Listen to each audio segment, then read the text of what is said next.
अध्याय 83 दिव्यज्वाला कमल। 10x लाभ की प्रतीक्षा में भीड़ ईर्ष्यालु हुए बिना नहीं रह सकी।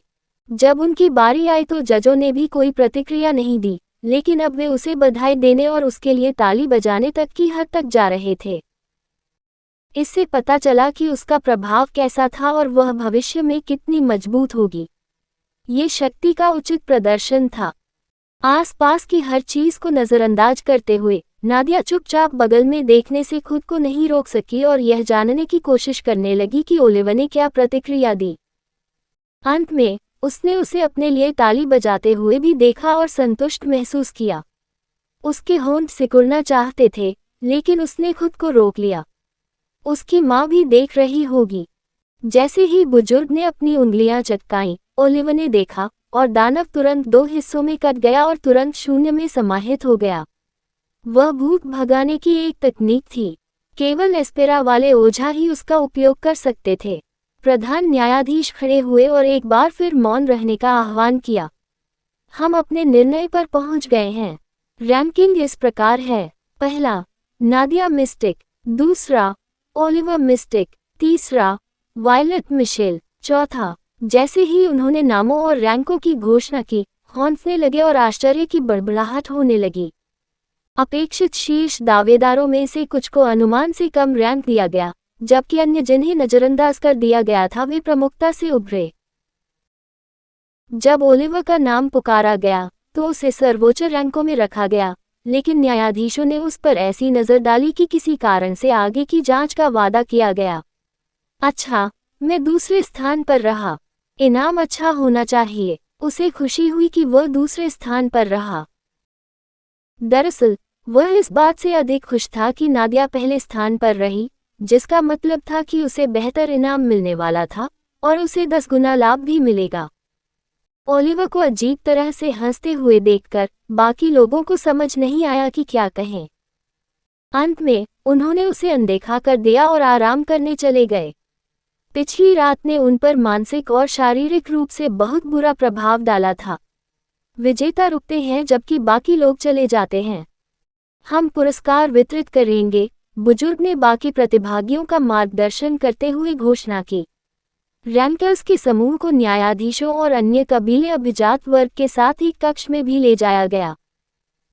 ओलिवर को बहुत आश्चर्य हुआ जब उसने सुना कि दूसरा भाई उपविजेता नहीं बल्कि कोई अनजान लड़की है। बहरहाल न्यायाधीशों के अपने मानदंड थे और उन्हें इसकी परवाह नहीं थी। चैम्बर में ले जाने के बाद मुख्य न्यायाधीश ने उन्हें सूचित किया, तीसरी रैंक के लिए आपको कबीले से एक गुप्त मार्शल आर्ट तकनीक प्राप्त होगी।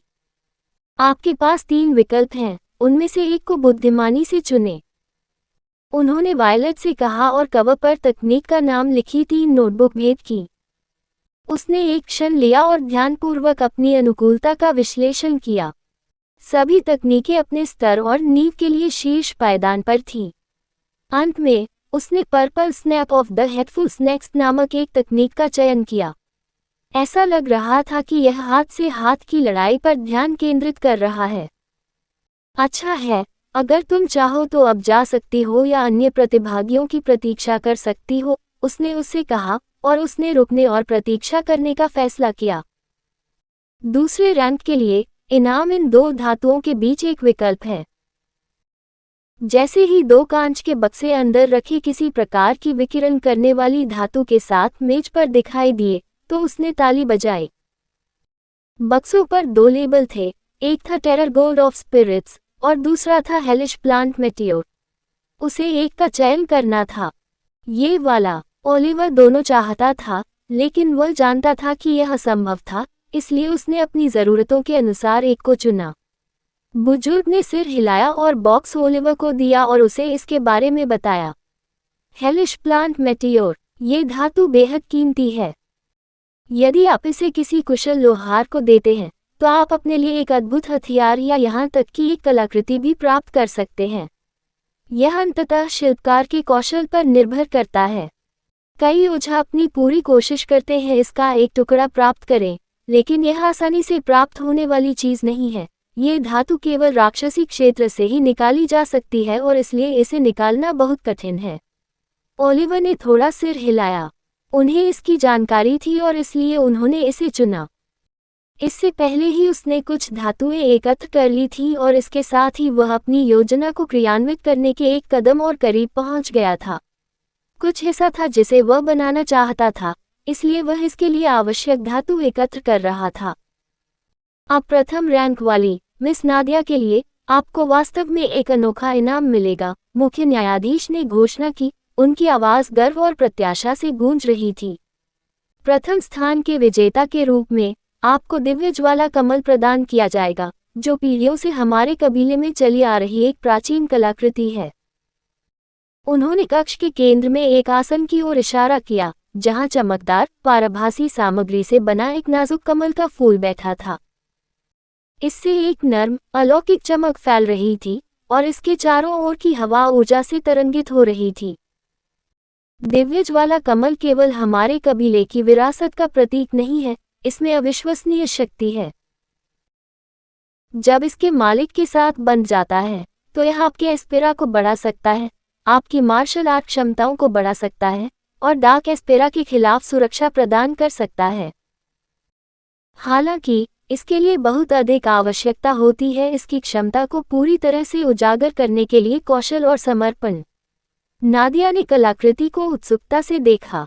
उसने इसके बारे में सुना था और जब उसने पहली बार इसमें भाग लिया था तो उसका यही लक्ष्य था।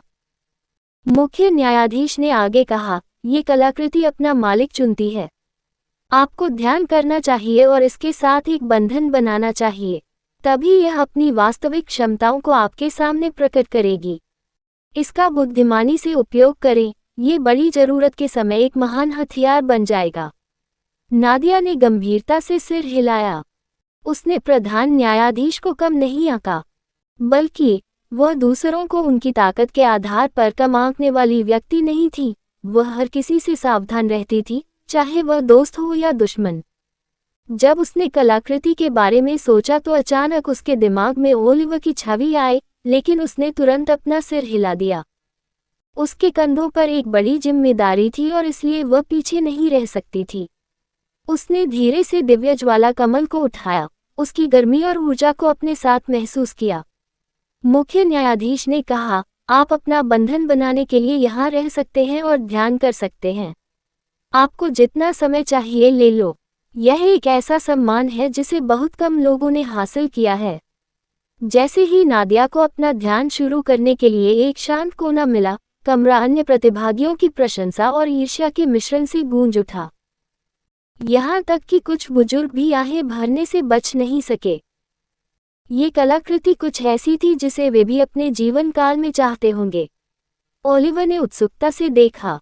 वह उत्सुकता से भरा हुआ था क्योंकि वह सोच रहा था कि वह कौन सी योग्यताएं जगाने जा रही है और उसे कितना लाभ होगा। वह मुख्य न्यायाधीश की ओर मुड़ा और अचानक चिल्लाया, बड़े, मुझे कुछ पूछना है। कहानी खत्म, अलविदा।